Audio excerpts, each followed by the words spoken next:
Welcome to Bible Story, where every chapter of God's Word comes alive in a powerful way.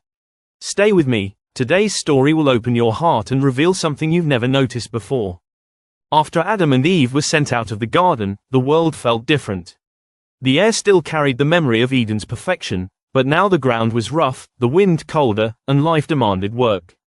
Yet even in this new world, God's promise still echoed in their hearts: life would continue.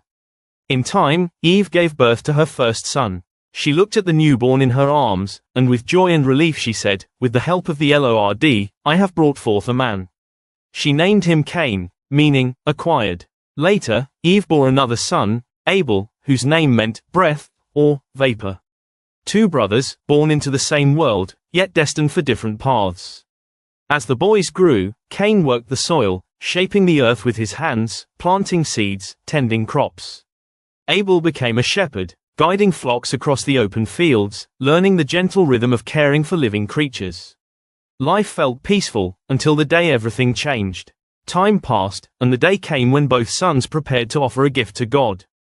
Cain gathered produce from the land, fruits, vegetables, grains, the work of his hands. Abel selected the firstborn from his flock, choosing the healthiest lamb, offering its fat portions. The brothers stood before God with their sacrifices. But then something unexpected happened. God looked with favor upon Abel's offering, but did not accept Cain's. The air grew heavy. Cain's heart, once calm, filled with confusion, then hurt, then burning anger. God saw his heart and spoke gently to him. "Why are you angry? If you do what is right, will you not be accepted? But if you do not do what is right, sin is crouching at your door, it desires to have you, but you must rule over it." God was warning him, a loving warning. But Cain did not listen. Cain walked away from the offering site with clenched fists. His thoughts raced. Why him? Why Abel? I work hard too. I give too. Why didn't God accept me? Jealousy grew inside him, slowly at first, then like thunder rising. Meanwhile, Abel stayed gentle, humble, unaware of the storm forming in his brother's heart. Sometimes Cain watched Abel from a distance, resentment deepening. He felt forgotten. He felt rejected. He felt less. The enemy whispered lies in the cracks of Cain's anger. "You are nothing. Your brother is better. You will always be behind him." And Cain listened. One day, Cain approached Abel. His voice calm, too calm. "Brother, come with me. Let's go out to the field." Abel followed. He trusted his brother. The field was quiet, peaceful, golden under the afternoon sun. Birds sang. The wind brushed the tall grass. But inside Cain, something was breaking. This was the moment sin had been waiting for, crouching, just as God had warned. The jealousy inside Cain exploded. Suddenly, Cain struck Abel. One blow, then another. Abel cried out, stunned, confused. Then the field went silent. Abel's body fell to the ground. The first blood spilled in human history.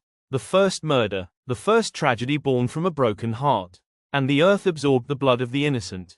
Cain stood over his brother's body, panting, trembling. He realized what he had done, but it was too late to undo it.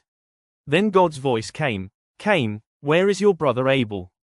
Cain swallowed hard and answered with words that would echo through time. "I don't know. Am I my brother's keeper?" But God already knew. God's voice grew heavy with sorrow. "What have you done? Your brother's blood cries out to me from the ground." Then came the judgment. "Now you are under a curse. When you work the ground, it will no longer yield crops for you. You will be a restless wanderer on the earth." Cain felt the weight of his choices crush him.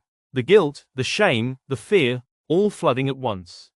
"My punishment is too great to bear," he cried. He feared that anyone who found him would kill him. But even in judgment, God showed mercy. "I will put a mark on you," God said, "so that no one who finds you will harm you."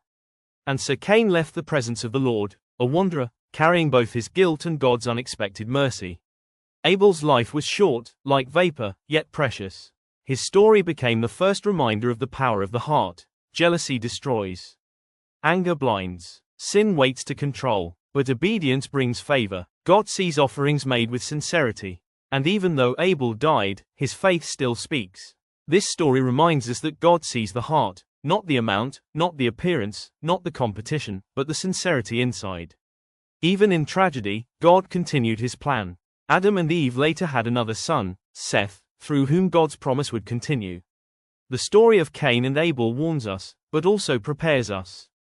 It teaches us about the battle inside the human heart, and the mercy of a God who still reaches out, even when we fail.